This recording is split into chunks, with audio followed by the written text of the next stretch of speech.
followers, viewers and friends, আসসালামু আলাইকুম রহমতুল্লাহি বারাকাতুহু। তো ঘুরতে গিয়েছিলাম আপনার উত্তরা আবাসন ঢেলাপির। তো দেখতে পাচ্ছেন এটা স্কুল, প্রাইমারি স্কুলের সামনে ভিডিও করতেছি। খুবই সুন্দর আপনার স্কুলটা তৈরি করেছে এবং কাজ এখনো চলমান।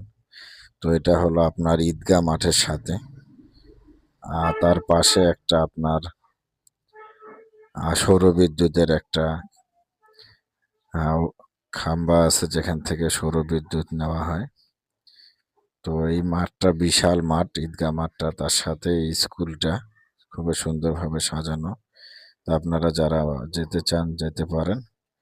তো সকলে ভিডিওটা একটু শেয়ার করে দিন আর কমেন্টে জানাবেন কেমন হয়েছে। আর সকলে একটু সাবস্ক্রাইব করে দিবেন ইউটিউবে আর ফেসবুকে ফলো দিবেন। সকলে ভালো থাকবেন। আল্লাহ হাফেজ।